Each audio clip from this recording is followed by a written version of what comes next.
أعوذ بالله من الشيطان الرجيم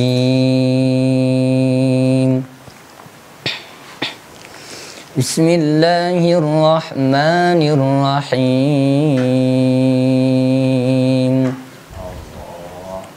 والنجم إذا هوى ما ضل صاحبكم وما غوى وما ينطق عن الهوى إن هو إلا وحي يوحى علمه شديد القوى ذو مرة فاستوى وهو بالأفق الأعلى ثم دنا فتدلى فكان قاب قوسين أو أدنى صدق الله العظيم.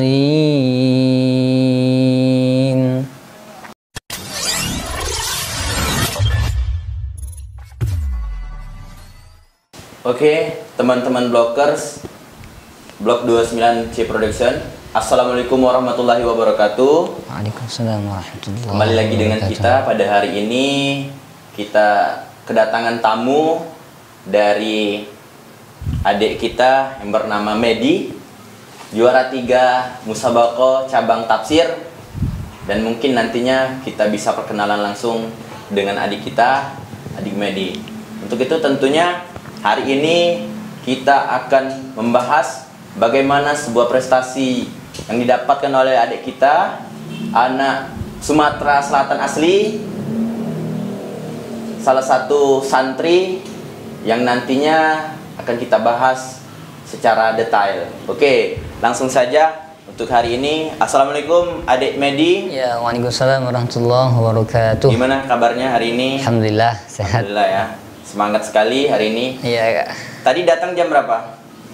Datang ke Palembang itu jam 12 pas azan zuhur. Dari desa ya? Dari Oki dari itu Oki. OTW-nya jam 4. Oh, gitu. Jam 4 jam 8 maaf.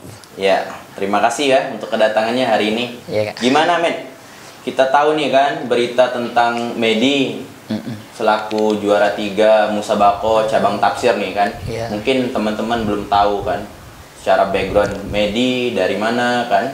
Mungkin untuk hari ini kita kenalan dulu nih. Boleh, siapa Medi nih? Boleh dikenalin dulu. Mungkin bisa request nih pakai bahasa Arab ya. Medinya bisa pakai bahasa Arab, nanti bisa ditranslate oleh Medi sendiri. Oke. Silakan, Men. Oke, ismahu li an u'arrifu nafsi ilaikum jami'an. Ismil karim Medi Hamzah. Ji'tu min Uki wa darastul an fi ma'hadil ittifaqiyah bi Andaralaya Sumatera al-Janubiyah wa sa'uwasilu dirasati insyaallah fi Jami'atil Azhar fi syahril ati min Yanayir insyaallah. Baiklah teman-teman, perkenalkan nama saya Medi Hamzah. Saya berasal dari Desa Sumbusari, Kecamatan Musujiraya, Kabupaten Ogan Ilir. Dulu saya mondok atau nyantri itu di Pondok Pesantren Al-Ittifaqiyah Indralaya Ogan Ilir selama kurang lebih 7 tahun. Kemudian saya akan melanjutkan studi S1 saya insyaallah di Universitas Al-Azhar Kairo. Insyaallah keberangkatannya akan jatuh pada bulan Januari ini insyaallah. Masya Allah, keren sekali ya. Ada salah satu santri berprestasi nih kita hadirkan untuk hari ini. Mungkin ini Dek, apa? Kakak manggilnya Dek ya? Ya boleh. Adek Medi. Ya. Wah. Kita bahas dunia aja ya. Kalau khusus untuk kakak ya. Mungkin Medi nanti bisa bahas tentang apa namanya? Lebih ke akhirat atau tentang Al-Qur'an lah gitu. Boleh. Mungkin gini, Men. Kalau untuk apa namanya dari pendidikan nih. Medi dulunya SD ya? Iya. SD-nya di mana? SD-nya di desa. Di desa itu. 6 tahun lah. 6 tahun di desa. Kalau untuk MTS ya, lanjut ke MTS. Ya MTS itu di Pondok Al-Ittifaqiyah Indralaya, melanjutkan ke madrasah aliyahnya juga di sana. Kemudian 1 tahun takhusus di sana. Oh iya. Dan sekarang tinggal nunggu keberangkatan. gitu. 1 tahun itu ngabdi ya? Iya, bahasanya ngabdi. Ya. Bahasanya ngabdi. Kakak juga pernah ngabdi soalnya kan. Tapi ngabdinya di sekolah. Gitu. Oh gitu, Med ya. Kalau berkaitan bahas ada lanjutan dulu tuh ya. Katanya mau lanjut, bukan mau lanjut sih, sebenarnya udah lanjut ya di Al Azhar ya. Iya. Itu gimana ceritanya bisa lanjut ke sana? Oh, itu di pesantren itu kan rata-rata ustadz yang mengajar rata-rata jebolan dari Al Azhar Kairo. Yeah. Sempat itu menjadi motivasi bagi saya untuk bisa ke sana. Nah, untuk Al Azhar sendiri banyak yang ingin minat ke sana sehingga dibuka jalur-jalur yang berbagai macam. Yeah. Ada salah satunya itu jalur Kementerian Agama, ada jalur Kedutaan Besar Republik Indonesia, ada jalur Nahdlatul Ulama, ada jalur terakhir itu jalur Pusiba. Nah, yang Medi ikuti ini adalah jalur Kementerian Agama yang dimana, yang dimana Kementerian Agama melakukan seleksi tingkat nasional. Nah, jadi yang terdaftar kemarin info dari Kemenak itu sekitar 8.000 sampai 9.000 pendaftar. 8.000 ya? Ya, sekitar 8.000 sampai 9.000 pendaftar daftar di Kemenak, kemudian diseleksi tahap 1, tahap 2. Tahap 1 itu diambil sekitar awalnya 3.000 yang diambil, tapi karena nilai mereka itu tidak di atas standar, tidak mencukupi ya? Tidak mencukupi, tidak masuk kriteria, jadi yang diambil itu 1.500. 1.500 dan, itu termasuk Medi? Iya, alhamdulillah. Dan ketika itu, alhamdulillah dari 1.500 yang lulus, Medi cuman bisa dapat peringkat 120. 120. Alhamdulillah. Begitu, Met ya. Kalau untuk Met, perihal kuliah nantinya ya. Kalau masalah biaya gimana? Kalau di sana? Nah, itu yang bisa kami beritahu, yang 1.500 yang sudah ratakan, yang sudah diberi peringkatnya dari 1 sampai 1.500 itu, yang cuman dikasih beasiswa full itu yang peringkat 1 sampai 20. Jadi gitu. Cuman 20 se-Indonesia yang dikasih beasiswa full. Sementara itu yang peringkatnya 21 sampai ke 1.500 itu beasiswanya non full. Non beasiswa yang dalam artian cuman dapat beasiswa kuliah ya. Tapi biaya hidupnya ditanggung sendiri. Iya. Jadi untuk ngekos, untuk makan, untuk air itu ditanggung dengan sendiri. Iyalah. Oke, mungkin itu perihal singkat tentang pendidikan Medi untuk ke depan ya. Mungkin ini kita bahas ini, Med, prestasi sebagai juara 3 nih. Sebagai Musabaqah cabang tafsir. Ya, mungkin untuk detailnya gimana itu? Di mana kegiatannya kemarin? Kita bahas dari ajangnya dulu ya, Kak. Ajangnya ini kan namanya STQ. STQ? Bukan MTQ. STQ ya. STQ itu kepanjangan dari Seleksi Tilawatil Quran. Yang dimana ada cabang tertentu di situ. Ada cabang tilawah, ada cabang tahfidz dan tafsir dan hadis. Nah, berbeda dengan MTQ. MTQ itu cuman beda di cabang lomba. Kalau MTQ itu lebih banyak yang dilombakan, tetapi kalau STQ itu cuman sedikit. Nah, bermula dari itu, kalau STQ, MTQ juga dimulai dari tingkat kabupaten. Nanti naik ke tingkat provinsi dan nasional. Nah, untuk kabupaten kemarin awalnya Medi itu cuman ikut 30 juz. 30 juz? Awalnya begitu. Kemudian ketika di tingkat Kabupaten Ogan Ilir, Medi cuma bisa dapat juara 2. Sehingga tidak bisa diutus ke provinsi. Nah, jadi ketika itu Medi ditarik oleh Kota Prabu Muli untuk mewakili cabang tafsir. Yang dimana Medi awalnya menolak karena memang tidak minat untuk ikut lomba itu. Sementara teman-teman yang ikut cabang tafsir itu sudah dari bulan 11. Mempelajari tafsir. Sedangkan Medi itu belajar tafsir cuma pada bulan Ramadan. Ramadan itu bulan 5 ya, Kak. Kira-kira bulan itu. Nah, Medi coba dan perlu Medi beritahu bahwa yang mengajar Medi itu menantunya Kiai Mudrik. Nama beliau adalah Ustaz Mustafa Kamal LC.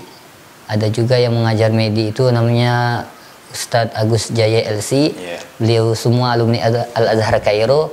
dan sempat menjadi motivasi Medi untuk bisa ke sana. Iyalah. Nah, dari situ Medi belajar.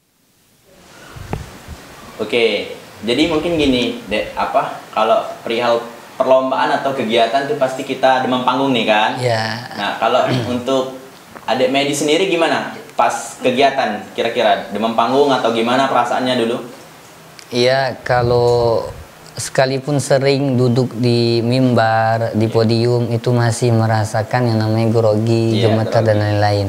Buktinya ketika Medi final itu, yang dimana di situ yang dipilih 3 orang finalis dari berbagai provinsi, itu Medi merasakan grogi yang sangat-sangat grogi, yang membuat kacau pikiran. Hafalan itu tidak bisa dikategorikan lancar, kemudian tafsirnya juga banyak diem, tidak sebagus pada penyisihan, yaitu dikarenakan juga demam panggung tadi, tidak bisa memposisikan diri nyaman dengan podium, gitu kira-kira. Kalau dukungan atau kau ada namanya semangat nih dari kiai, dari ini intens ya untuk media. Gini Med ya, pas kegiatan itu kan tentu ada yang namanya pengumuman lomba nih kan. Nah, saat itu ekspresi Medi pertama kali gimana? Kakak mau tahu? Ketika tahu pengumuman itu malam hari, masih duduk dengan Ustadz yang pelatih dari Sumsel. Posisi di Maluku kemarin sulit sinyal, Kak. Oh gitu. Jadi ada satu foto yang dikirim Ustadz, kata anak tadi yang menantu kiai. Itu ketika neken kan lama itu muternya, loadingnya lama, kemudian sempat nyari sinyal dulu. Alhamdulillah ketika itu untuk keluar, posisi Medi di peringkat 2, yang Medi rasakan pada saat itu senang, sedih, terharu, dan sempat nangis. Oh iya. Dan suara nangis itu anak inget sempat anak VN kan kepada Ustadz menantu kiai tadi. Iya. Gitu. Kira-kira begitu. Gini, kalau untuk perihal dukungan orang tua tentu mendukung ya Dek ya. Kalau bicara kilas balik nih, kalau dari semasa kecil Medi tentu pendidikannya apakah memang dari background keluarga agama gitu atau memang dari orang umum gitu? Dari keluarga sih umum, dari kakak beradik seluruhnya umum. Kakak Ayu itu kuliahnya juga di umum, di jurusan komputer dan lain-lain. Jadi cuman nggak bisa dibilang dari keluarga agamis tidak, tapi cuman dari sekeluarga besar itu Ana salah satu yang bisa masuk ke pesantren, begitu.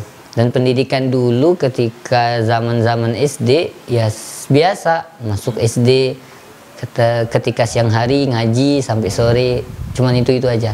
Ya mainnya sama ya. Iya main layang-layang, kadang nangkep ikan dan lain-lain juga sama. Oh, Medi sering main layang-layang masih kecil. Nangkap ikan. Masya Allah ya. Jadi perihal itu baru melaju ke pendidikan ke pesantren ya. Baru dimulai nih karir Medi, dilatih di pesantren menjadi seorang yang bisa tafsir, bisa ngaji, yang murotal yang dari awal ditampilkan oleh Medi tadi. Dan akhirnya bisa menghasilkan untuk saat ini Medi bisa mendapatkan juara 3 STQ ya? Ya, STQ. Oke. Kalau untuk ini Med, perihal kepribadian nih, Medi sendiri hobinya hobi apa nih? Kalau dibilang hobi ya paling olahraga kayak main futsal. Futsal hobi ya? Main badminton.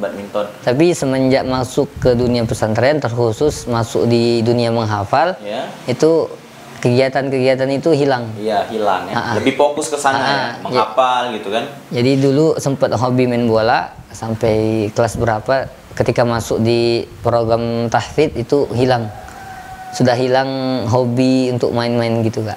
Tahfidz itu hafalan ya? Ya, kita menghafal. Jadi dalam sehari itu kalau kita mau maksimal ya bisa menghafal dalam bentuk 1 lembar, 2 lembar. Tapi kalau kita campur dengan kegiatan main bola, main badminton, itu sudah tidak bisa dapat lagi.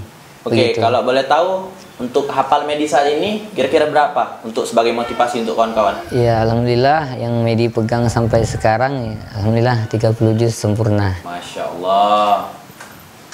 kita apa ya, jus 30 belum hafal ini kan. Perlu banyak belajar nih kayaknya kan. Untuk teman-teman yang lain tentu semangatnya harus lebih, karena untuk negara ini maju dan bangsa ini maju tentunya ada di pemuda. Pemudanya ialah salah satunya Medi kan. Amin, Kita hadirkan hari ini. Tentu kalau kata orang-orang tuh lebih sulit mempertahankan ya, Dek. Iya, betul. Daripada menghafal gitu kan. Tapi sebenarnya untuk menghafal itu sulit banget. Teman-teman yang nggak biasa kan. Iya. Ya. Untuk itu apa lagi ya? Untuk yang kita ulik-ulik lagi untuk adik Medi. Tentu kalau di pondok dulu ada nggak prestasi selain dari sebelum menuju ke provinsi? Kalau tingkat pesantren ya paling lomba-lomba yang diadakan kayak event-event olahraga, event-event seni mungkin gitu Kak. Cuman kalau olahraga ya paling hadangan, paling ya poli, cuman itu. Dia tuh sistemnya ini apa? Lomba per kelas gitu. Iya, per kelas. Jadi di cuman satu pondok, bukan di tempat lain bukan. Cuman eventnya satu pondok. Mungkin ini Kakak apa penasaran pas awal Medi masuk pondok ya katakanlah dari MTS sampai ke Alia gitu kan, pasti sebelum awal masuk itu pasti penyesuaiannya berat kan. Kalau dari anak-anak yang biasanya main di luar tiba-tiba ada kehidupan baru di pondok, itu gimana awalnya?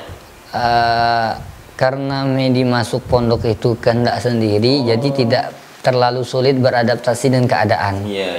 Alhamdulillah ketika masuk itu hampir tidak menemukan kesulitan. Ya paling kalaupun menemukan kesulitan ya seperti banyu yang tak sebersih di rumah, mungkin tempat asrama yang tak sebagus di rumah. Cuman itu. Tapi berlambat laun, alhamdulillah bisa beradaptasi dengan cepat. Beradaptasi, mendapatkan teman-teman yang alhamdulillah satu frekuensi dan banyak hal-hal lain lah. Ya, mungkin Kakak sedikit mengulik tentang keluarga nih, boleh ya? Boleh. Mungkin Medi ini anak keberapa dari keluarga? Anak keempat dari 5 bersaudara. 5 bersaudara. Iya. Ada adik ya? Iya, ada adik 1. Adik 1. Kakaknya perempuan atau? Kakak 1, ayu 2. Ayu 2. Oh gitu. Itu sudah yang kuliahnya tadi umum tadi ya? Iya. Kalau untuk orang tua gimana kabarnya? Alhamdulillah sehat. Alhamdulillah hidup semua. Alhamdulillah. Bersyukur lah ya pokoknya. Ya masih dikaruniai keluarga yang lengkap. Iya, alhamdulillah. Dan hari ini bisa melanjutkan studinya di Kairo, Mesir. Ya, Insya Allah. Itu suatu kebanggaan untuk kita kan. Yang pasti untuk hari ini teman-teman tentu banyak ya yang perlu kita pertanyakan. Karena ini salah satu motivasi untuk kawan-kawan yang memang saat ini masih mondok kan, masih semangat-semangatnya mondok, dan mungkin yang belum mondok bisa masuk pondok biar bisa mengikuti jejak beliau kan. Ya, kira-kira gini, kalau perihal studi lanjut nih, kira-kira Medi sendiri sudah ada gambaran belum di sananya gimana? Di Al-Azhar? Iya. Karena Medi masuk Al-Azhar itu bukan langsung kuliah, melainkan kita yang lulus dari Kementerian Agama harus takhusus bahasa dulu. Oh, gitu. Penyesuaian dengan bahasa di kuliah. Itu di mana itu? Di Al-Azhar Kairo. Oh, nanti sebelum kuliah penyesuaian bahasa itu? Karena kita belum paham betul bagaimana dosen menjelaskan. Karena bahasa yang dipakai bahasa Arab. Oh, gitu. Dan kita butuh takhusus selama 6 bulan insya Allah. Jadi bagaimana bahasa dosen ketika menyampaikan, karena ada info bahwa satu kelas itu ada info 300 orang Kak. 300? Iya, satu kelas. Banyak itu. Dan kebanyakan mahasiswa dari berbagai negara itu dia naruh radio, naruh perekam di meja dosen, karena sudah nggak kedengaran lagi. Sudah muridnya atau limitnya cuman sekitar 300, jadi tidak bisa lagi untuk kita mendengarkan perkataan dosen. Jadi mereka kebanyakan menaruh perekam di meja dosen gitu. Berarti gambarannya itu luas ya kelas mereka ini nanti. Ada info begitu. Oh, berarti kalau di pondok dulu kita komunikasinya pakai bahasa apa? Ya, Di pondok. bahasa Arab, bahasa Inggris. Ya, tapi mungkin polanya beda ya. Polanya Saat kita beda. kuliah sama kita di pondok dulu beda. Ketika kebiasaan sehari-hari kan Iya. beda. Bahasa tingkat universitas Iya. terkenal begitu Iya. kan harus butuh penyesuaian. Jadi begitu. Kalau keluarga apa mengizinkan nggak kuliah di sana? Biasanya kan nggak usah nanti jauh kan, jarang pulang gitu. Kalau untuk ini gimana? Alhamdulillah. Dari keluarga? Pesan bapak, mama terserah. Iya, penting dari Medi ya. Semangatnya gimana? Iya. Orang tua dukung. Iya begitu. Alhamdulillah diizinkan total. Masya Allah. Itu pulangnya lama ya, Dek, nanti? Kalaupun pulang tiap tahun bisa. Bisa. Ya. Tapi karena kita dari keluarga biasa, finansialnya tidak menengah ke atas, Iya. jadi kita harus pikir-pikir dulu Iya. kalau mau pulang. Pulangnya kan biayanya besar ya? Iya, Iya, karena iya. info sekarang itu kalau pulang pergi sekitar 10 juta. 10 juta pulang pergi? Iya, jadi kan kalau kita pikir-pikir lagi, enak kita tabung. Iya, benar. Iya, begitu. Medi ini kuat ya pasti ya, kuat menahan rindu, kuat menahan rindu dengan keluarga gitu kan. Kan bisa sekarang kan bisa video call, kan Iya, bisa. komunikasinya lewat HP. ya, lewat Bisa, HP, insyaallah. via HP kan. Oke, sekarang ini deh apa? Dulu kan kesannya ingin sendiri nih ke pondok nih. Iya. Kira-kira itu memang ada cita-cita tersendiri untuk kedepannya atau gimana? Memang dari kecil itu entah dari mana termotivasi untuk jadi ustadz, Oh, begitu. gitu. Jadi memang terarah sendiri untuk menuju ke pesantren. Iya, iya. Jadi begitu. Oke, kalau untuk di studi lanjut kuliahnya gini, Mm-mm. Medi ambil jurusan apa itu? Alhamdulillah sekarang mau ambil jurusan tafsir Al-Quran. Tafsir Al-Quran. Iya. Masya Allah. Tahu nggak yang lain tafsir Al-Quran? Nanti kita belajar ya sama-sama. Kalau untuk tafsir Al-Quran sendiri, kira-kira ada kaitan atau sinkronisasi nggak sama kegiatan Medi atau ada angan-angan sebelumnya untuk mengambil jurusan itu? Mm-mm. Dari pesantren karena memang sudah mau ngafal Quran, mau memperdalam Quran, ya tinggal kita melangkah lebih dekat lagi. Iya. Jadi diambillah untuk jurusan tafsir, untuk memperdalam Al-Quran, untuk membongkar lagi rahasia-rahasia dalam Al-Quran. Karena banyak rahasia Al-Quran itu terbongkarkan ketika kita masuk jurusan tafsir, begitu. Jadi pengen lebih dalam lagi untuk memperdalam Al-Quran, melewati jurusan tafsir Al-Quran ini, begitu. Ya, untuk yang lain tentu jangan malas-malas untuk baca Al-Quran ya.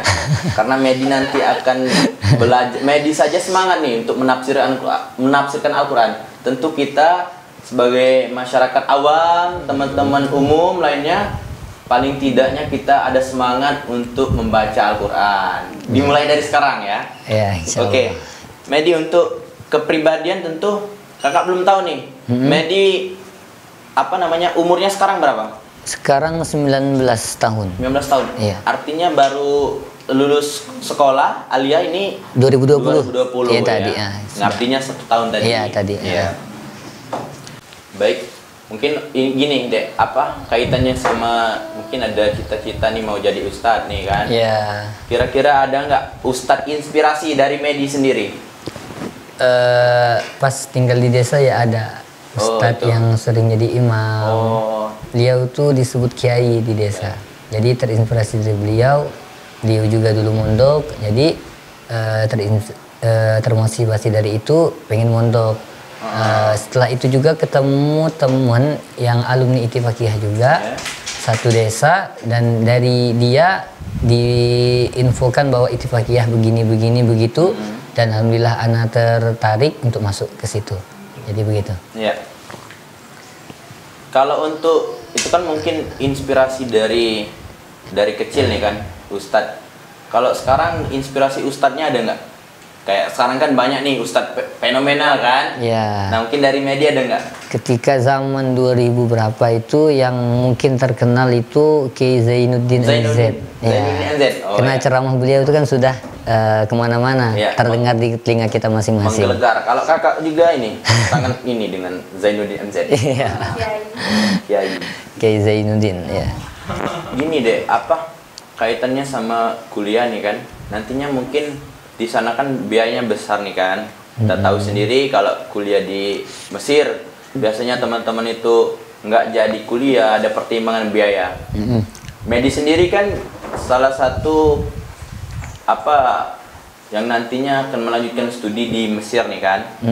Nah tentu biayanya kan cuma ditanggung untuk biaya kuliah nih kan. Ya, biaya kehidupannya tentu ditanggung secara sendiri, tanggung pribadi. Kalau usaha dari Medi sendiri nih, selain dari mungkin biaya dari keluarga, dari orang tua, ada nggak bantuan biaya lain gitu? Kemarin ketika Medi itu dapat info lulus, kemudian berjalan berapa bulan, itu ada masalah keluarga. Yang buat Medi itu hampir memutuskan untuk menolak beasiswa. Tapi kemungkinan kata Ana tadi menantu Kiai Mudrik, beliau menguatkan Medi, memberi motivasi untuk terus lanjut ya. Terus lanjut, beliau memberikan arahan, asaran untuk membuat proposal. Jadi sempat membuat proposal kemarin, tapi cuma diajukan ke organ ilir, belum ke organ Komering Ilir. Jadi sempat diajukan kemana itu, pengadilan tinggi, sempat ke Bupati Organ Ilir, sempat di beberapa tempat, dan itu nggak jebol. Respon dari pemerintah nggak ada. Dan kemudian Ana mengadu lagi, Ustadz, Ana nggak ada uang untuk pergi ke Mesir. Ya coba dulu, nanti kan ente itu untuk apa, lomba di Sofifi Maluku Utara. Coba ente coba, siapa tahu dengan duit itu kalau ente menang bisa dijadikan modal untuk berangkat. Kemudian dari situ ketika menang itu Kak, alhamdulillah dapat 16 juta. 16 juta. Nah, dari 16 juta itu 11 juta itu bayaran ke Mesir.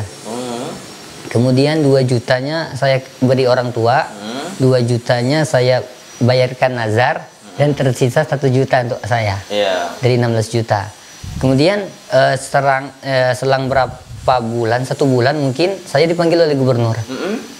Diberikan bonus dari beliau itu 30 juta. Masya Allah. Dari situ mungkin ini jalan Allah. Jalan Allah benar. Untuk memudahkan hambanya menuntut ilmu. Karena jalan yang Ana tempuh tadi, mengajukan proposal tidak diterima, ya alhamdulillah berkah musabaqah tilawatil Quran ini, alhamdulillah Medi dapat uang untuk modal ke sana. Dan di proposal itu tertera biaya kami selama 4 tahun itu sekitar 56 atau 58 juta. Biaya hidup itu ya? Sekitar begitu. Terbilang mahal ya, mungkin mahal. Begitu dah. Iyalah, tentu harus sebenarnya ya, dari pemerintah tentu harus support ya, karena memang aset ini suatu aset untuk negara ke depan, untuk daerah khususnya kan. Karena terlepas dari itu, Adinda Medi tentunya nantinya akan kembali ke daerahnya, kembali ke negara tercinta, negara Indonesia, dan nantinya akan mengabdi di negara tersendiri. Ya, insya Allah. Gitu.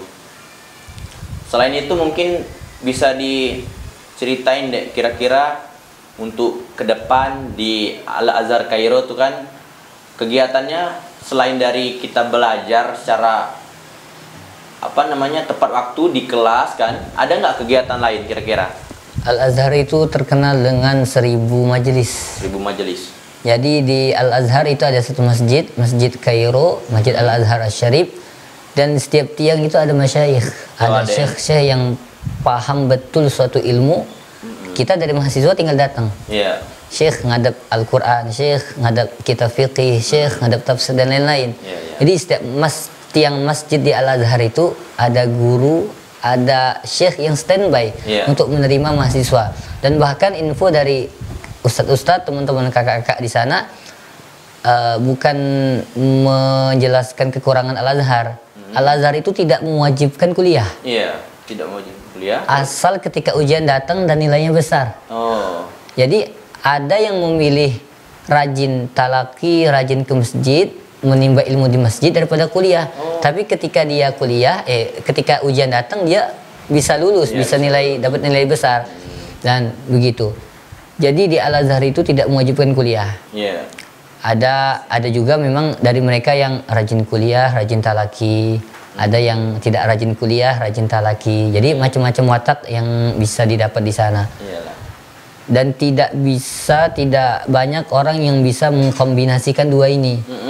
Rajin talaki, rajin kuliah, rajin organisasi. Iya.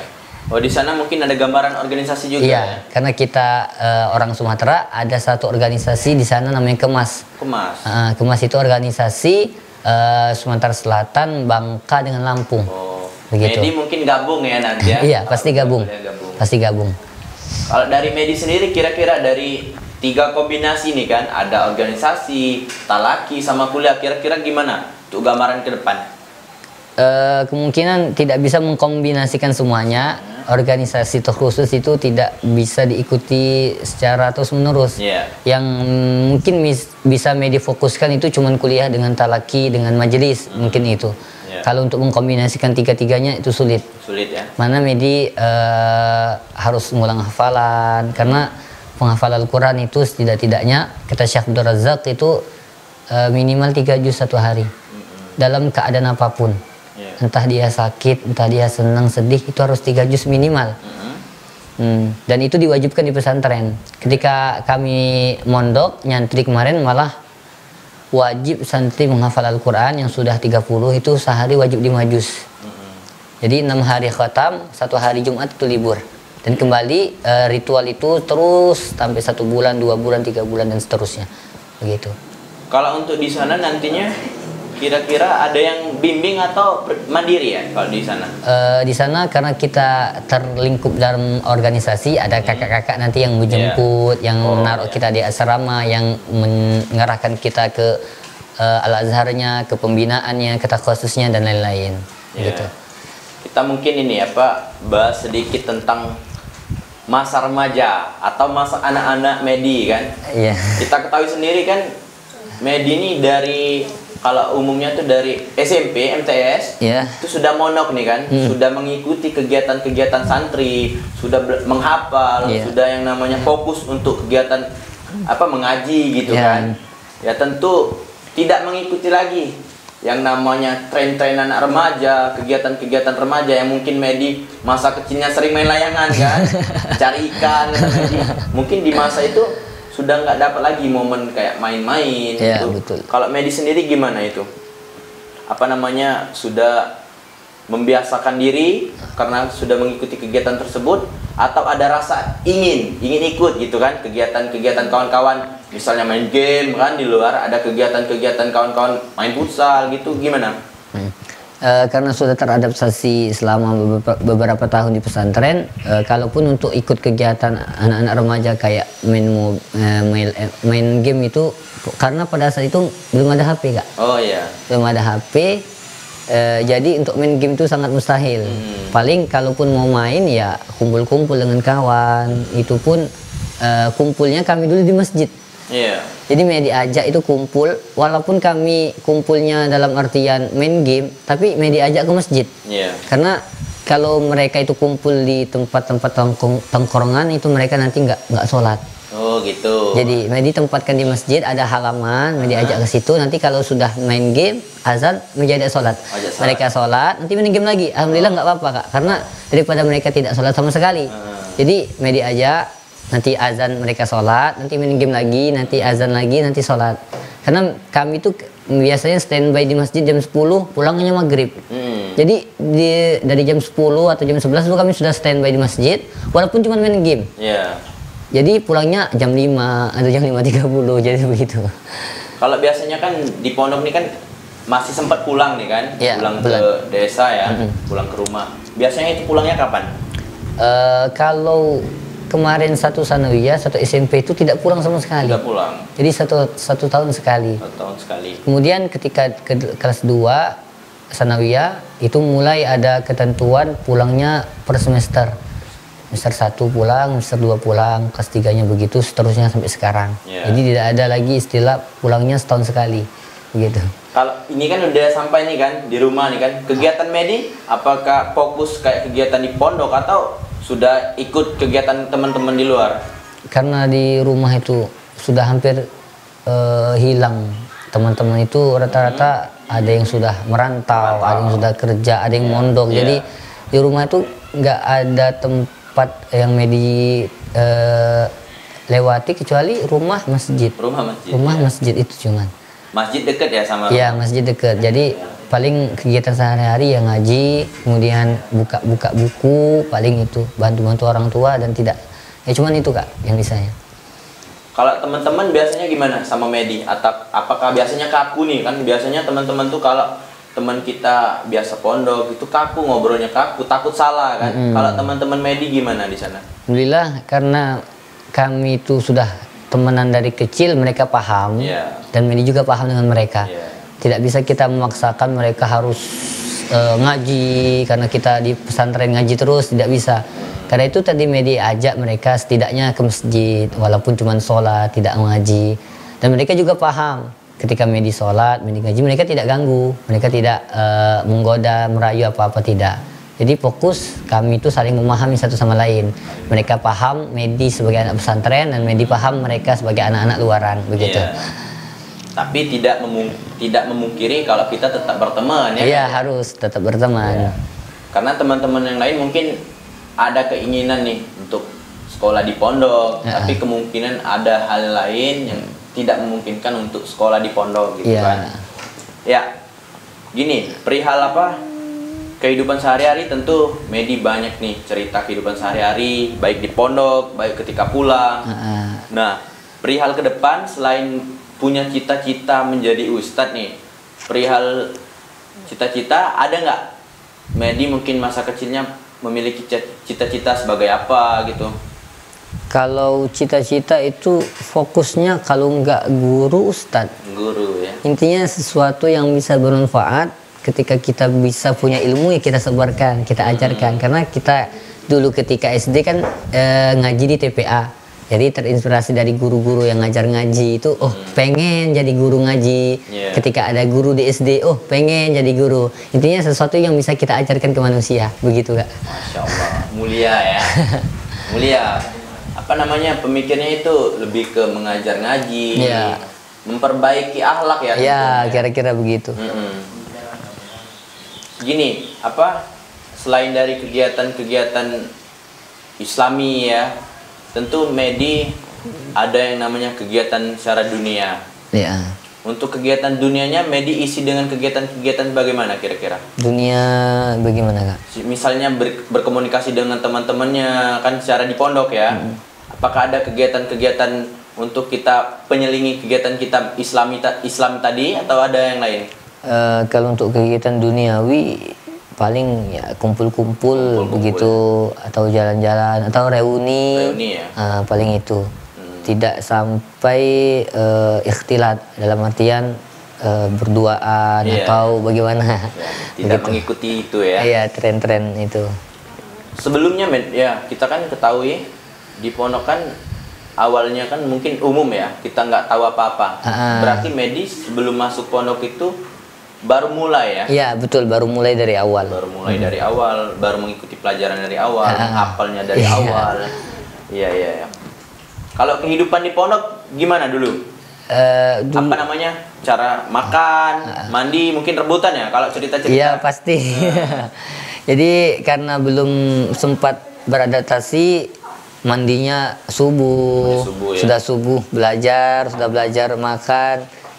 Dan zaman dulu itu ada namanya daurah. Daurah itu belajar bahasa. Belajar bahasa. Jadi ketika kita sudah menunaikan sholat subuh, kita belajar bahasa dulu sekitar 1 jam atau setengah jam. Itu bahasa apa itu? Bahasa Arab dan bahasa Inggris. Nah kemudian kita jam 6 kita mandi atau kita makan, jam 7 sudah masuk apel sekolah, apel pagi. Apel pagi di pesantren itu baca Quran. Baca Quran ya. Jadi ada waktu setengah jam dari jam 7 sampai jam 7.30 kita baca Quran. Ada yang bimbing. 7.30 masuk sampai ke jam 10 istirahat, masuk lagi. Dan dulu itu sebelum Covid itu sekolahnya sampai jam 2 Kak. Ya, dari jam 7 itu jam 2 baru pulang, istirahat sampai asar. Sudah asar ada kegiatan lagi. Kemudian sudah maghrib makan, sudah isya ada kegiatan lagi. Jadi sangat sedikit waktu untuk bermain. Sangat sedikit. Apalagi untuk mereka yang penghafal Al-Quran. Mereka yang penghafal Al-Quran itu rata-rata tidak boleh ikut organisasi, tidak boleh ikut kegiatan silat, olahraga dan lain-lain. Oh, di sana kegiatan organisasi ada ya? Ada, organisasi santrinya ada. Bagian peribadatannya, bagian keamanannya ada. Jadi untuk asrama, untuk anak-anak tahfidz menghafal mereka tidak dibolehkan untuk ikut itu. Oke. Tentu gini deh, dalam kehidupan kan ada yang namanya problem nih kan, permasalahan. Selama di pondok ya, ada permasalahan pribadi nggak? Baik sama teman, sama keluarga, ataupun sama yang lain gitu. Kalaupun untuk problem pribadi ke teman itu alhamdulillah nggak ada. Tapi yang pernah Medi alami itu masalah keluarga, finansial. Karena sempat bayaran di pondok itu naik dan buat orang tua tuh hampir nggak mampu bayar. Karena bertabrakan dengan Ayu yang kuliah. Oh gitu. Jadi mau bayar Ayu kuliah, mau bayar Medi yang mondok, jadi bertabrakan dengan itu. Jadi alhamdulillah berjalannya waktu masih bisa dulu sampai sekarang begitu kan. Jadi karena mendengar orang tua itu sempat nggak mampu bayar, ketika Medi itu 2 aliyah sudah masuk program tahfidz. Di program itu ada namanya beasiswa bagi mereka yang hafal 10 juz dan bisa disimak dalam sekali duduk. Jadi baca 10 juz dengan ketentuan kesalahan tidak lebih dari sekian. Jadi Medi ikuti itu, Medi baca Al-Quran 10 juz, 1 waktu, 1 majelis, 1 kali duduk, dan kesalahannya tidak lebih. Kemudian dapat potongan dari SPP tiap bulan, dipotong sekitar 40%. Jadi yang awalnya berapa itu turun. Jadi itu 2 aliyah. Kemudian Medi merasa masih nyusahin orang tua. Jadi Medi ikut yang 20 juz. Jadi Medi baca Al-Quran itu 20 juz, 1 kali duduk dengan kesalahan yang tidak lebih. Alhamdulillah dapat potongan lagi, berhasil lulus, dapat potongan 70%. Jadi sekitar itu 200-300. Alhamdulillah sudah semakin rendah. Tapi Medi tinggal selangkah lagi. Jadi Medi ikuti yang program 30 juz. Jadi Medi baca 30 juz itu 1 kali duduk. Alhamdulillah kesalahannya tidak lebih, dan Medi lulus beasiswa itu. Dan alhamdulillah 2 aliyah akhir kalau nggak salah itu Medi lulus dan dapat beasiswa full, tidak bayar sama sekali. Jadi artinya membantu orang tua tanpa merepotkan itu sangat luar biasa ya, dengan cara belajar gitu. Luar biasa Medi.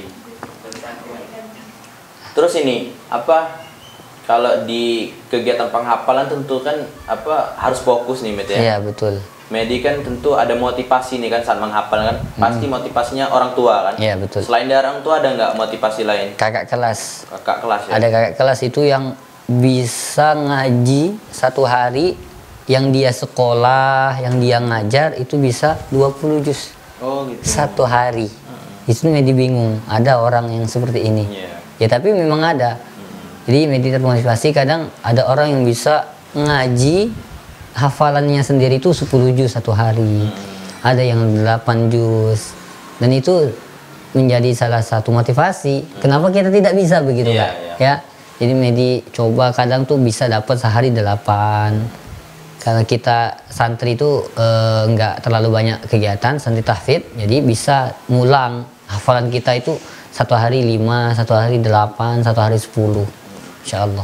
Untuk yang tes tadi, tes untuk beasiswa tadi itu Ustadz ya?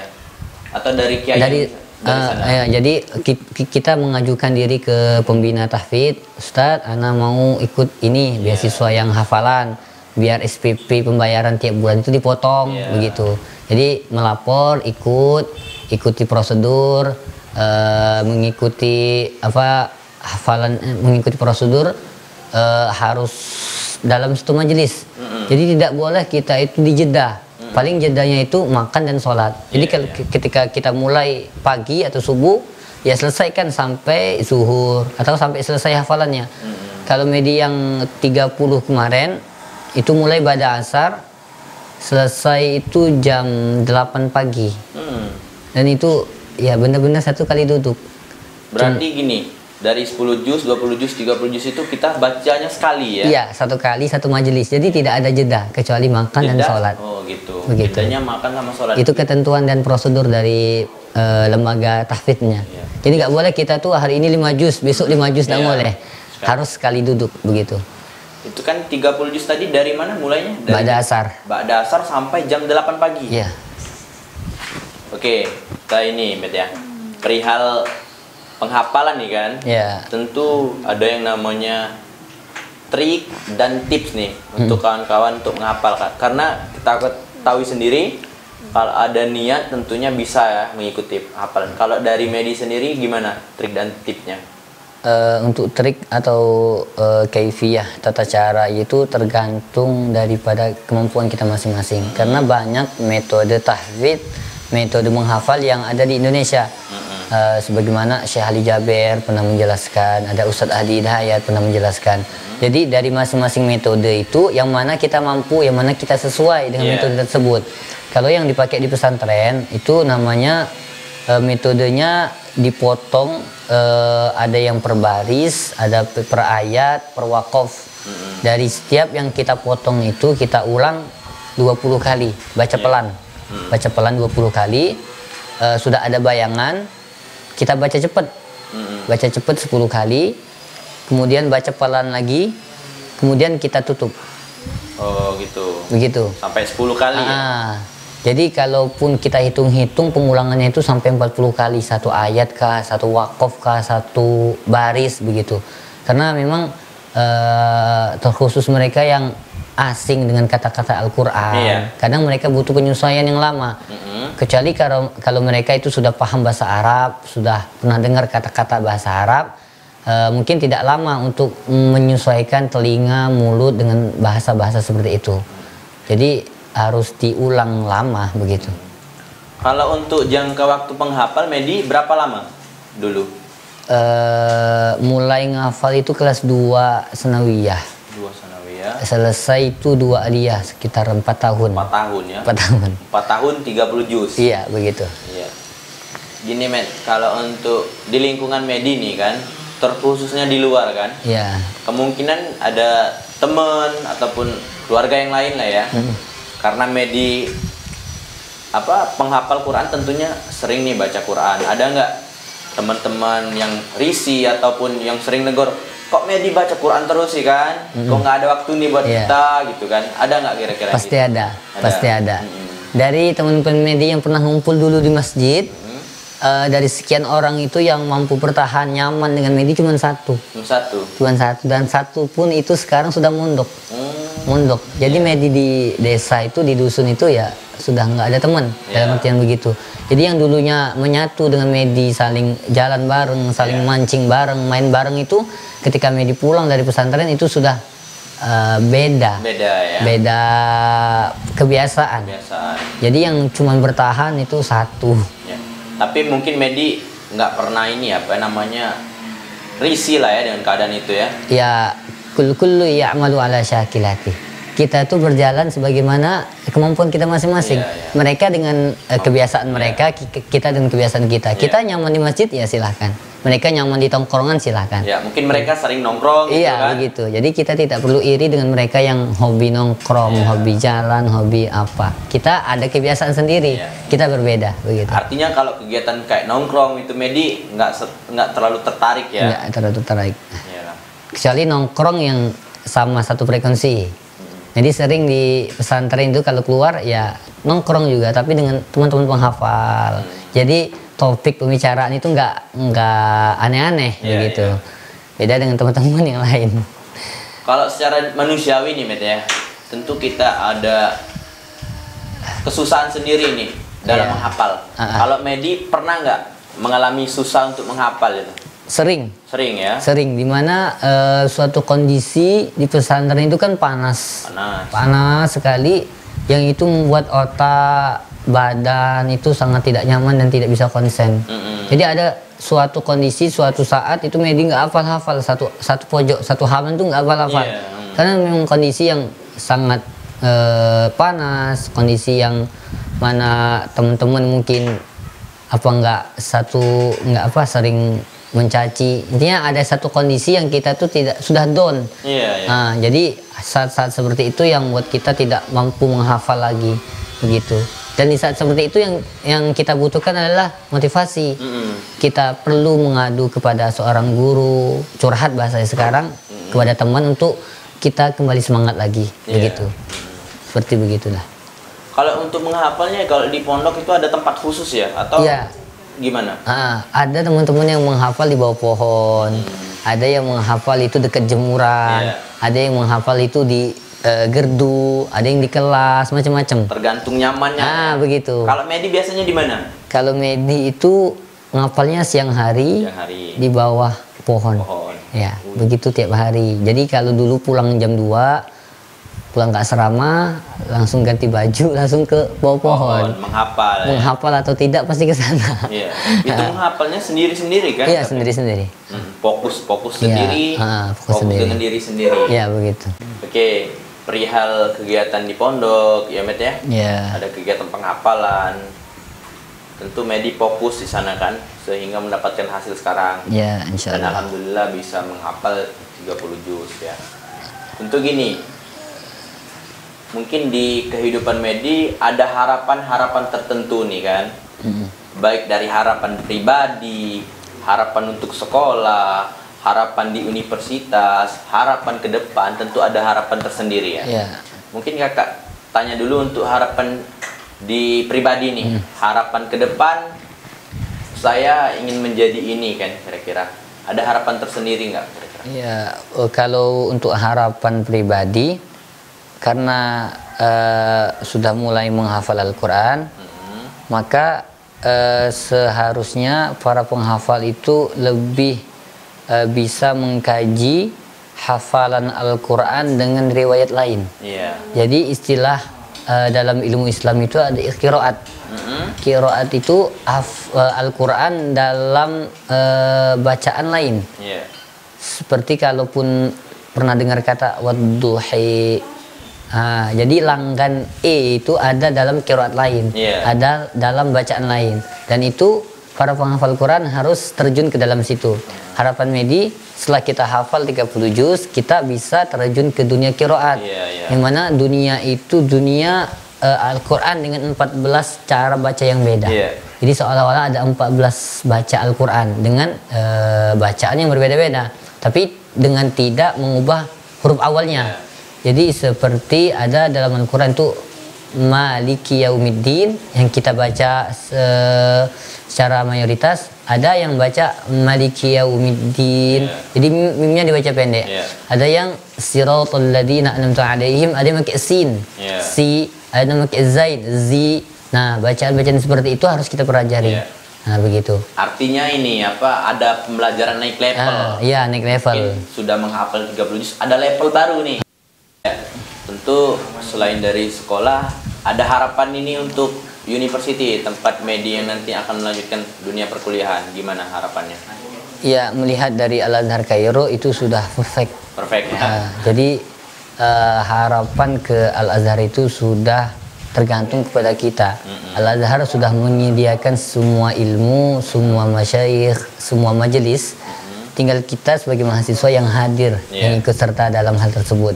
Jadi kalau untuk dibilang apa yang bisa kita harapkan dari Al-Azhar sudah berikan semua itu. Daripada dari tinggal dari kita, mau pribadi, mau atau tidak, mau ikut serta, mau mengambil hikmah ataupun ilmu-ilmu yang ada di Al-Azhar. Karena ada sebutan, ada laqab gelar Al-Azhar itu Qiblatul Ulum, kiblatnya seluruh ilmu di dunia. Jadi begitu. Jadi tinggal kita mau atau tidak. Artinya memang di Al-Azhar itu sudah tersedia semua ya. Tinggal dari kita sebagai mahasiswa mampu atau tidak, gitu kan? Betul. Mampu atau tidak kita mengikutinya, mengikuti cara pembelajaran ataupun kegiatan-kegiatan yang ada di sana. Mungkin ini deh, apa yang mungkin belum ataupun terlewati nih? Secara keseluruhan mungkin sudah dijelaskan nih oleh Medi. Mungkin kakak perlu tahu nih, sebelum kegiatan nasional tentu ada kegiatan prestasi lainnya. Mungkin ini ada nggak, Medi? Bila bisa diceritakan kegiatan prestasinya. Kalau untuk yang tingkat nasional, dulu pernah juga mewakili Sumatera Selatan, tapi cabangnya 30 juz. 30 tidak tafsir. Jadi iya. cuma hafalan 30 juz 2019 di Kalimantan Barat. Kalimantan ya? Barat iya, Pontianak. Dan di situ belum sempat bisa dapat juara, cuman berhenti di posisi 13 kalau nggak salah, 13, ya? dari 34 provinsi. Oh iya. Kemudian pernah juga menjadi delegasi Sumsel di MHQ antar ASEAN. Yeah. Jadi ada negara-negara lain dan di situ juga belum sempat jadi juara. Dan baru kali ini Medi pergi ke nasional, alhamdulillah dapat juara 3 tingkat nasional, alhamdulillah.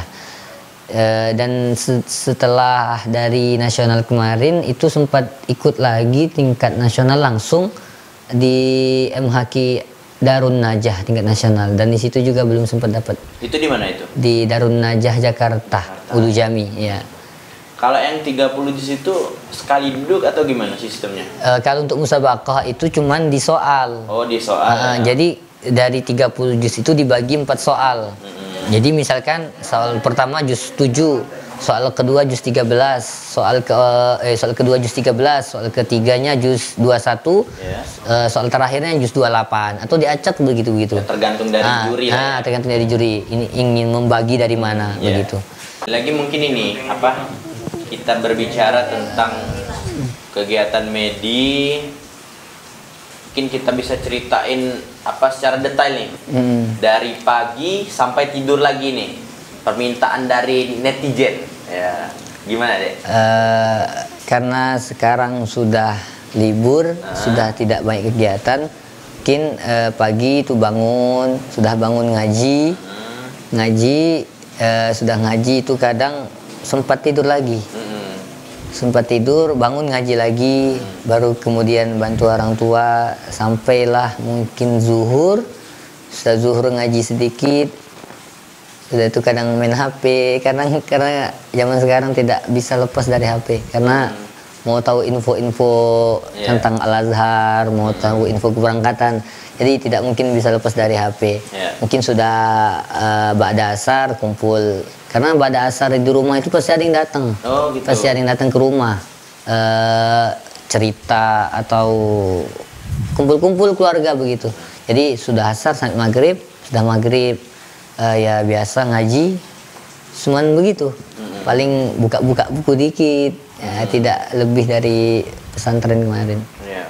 Beda ya? Iya, sudah beda keadaan. Kalau pegang HP itu baru di luar ini, kalau di pondok dulu sering pegang HP? Punya HP itu satu SMA baru. Itu pun ya HP-nya di rumah. Oh, di rumah, nggak dibawa di pondok? Tidak, jadi ketika mau main ya tinggal tunggu libur. Jadi kadang tuh kurang update. Iya. Tidak bisa main HP kadang. Mau ini, mau itu tuh kurang tahu.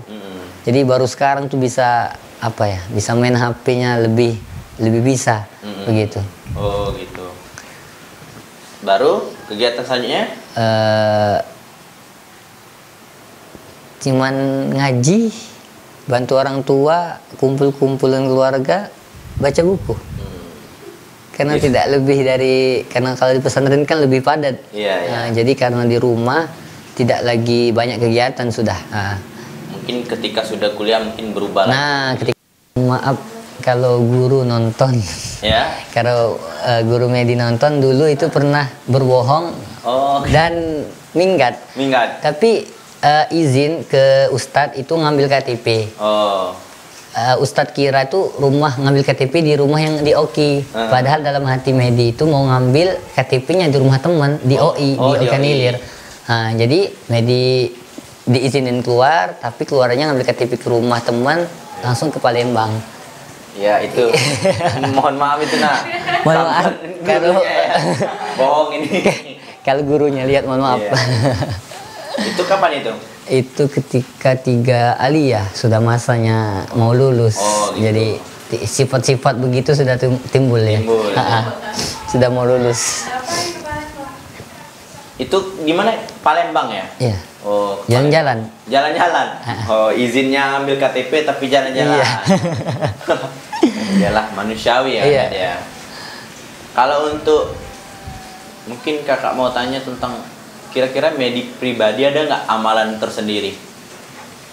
Kalau yang pernah guru dulu beri itu setiap pagi jangan lupa baca surah Al-Fat. Al-Fat itu surah dalam juz 26 sebelah kanan. Dia itu amalan bagi yang mau diamalkan silakan setiap pagi silakan diamalkan surah Al-Fat. Kemudian di malam hari jangan lupa baca surah Al-Waqiah. Jadi begitu. Itu amalan yang minimal kita dilakukan. Karena Al-Fat itu artinya pembuka. Semoga di hari itu hati kita terbuka. Rezeki kita terbuka, pikiran kita terbuka. Jadi dengan amalan, dengan wasilah surah itu, keterbukaan itu ada. Hati terbuka, rezeki terbuka, pikiran terbuka. Begitu. Sudah tidak usah dibicarakan. Kalau sholawat ya sudah pasti harus diamalkan begitu. Paling yang tidak banyak dilakukan ya kayak sholat witir, sudah sholat ba'diyah isya kita sholat witir. Atau kalau bagi penghafal Al-Quran sholat tahajud itu kayaknya wajib.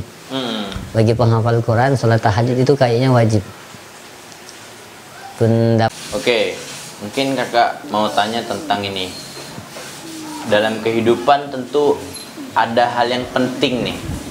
Nah, kira-kira di kehidupan Medi yang penting itu apa?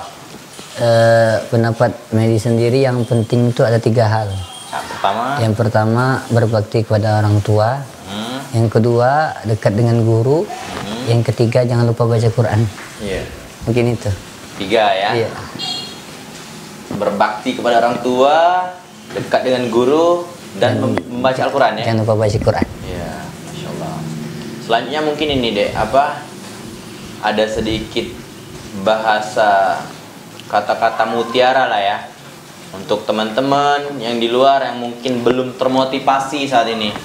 Mungkin saat ini masih sibuk dengan kegiatan pribadi ataupun kegiatan remajanya, yang mungkin lebih fokus ke kegiatan kumpul, nongkrong. Nah, untuk itu tentu mungkin bisa nih diberi kata-kata motivasinya lah ya untuk teman-teman yang lain. Untuk motivasi sendiri mungkin kepada teman-teman jangan lupa baca Quran.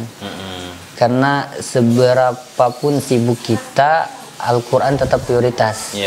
Emang butuh berapa jam sih baca Quran? Kalaupun kita mau bagi setiap sholat itu kita mungkin cukup 5 menit. Sedangkan dunia kita itu 24 jam. Jadi Allah cuman pengen kita itu minta 5 menit untuk membaca kalam Al-Quran.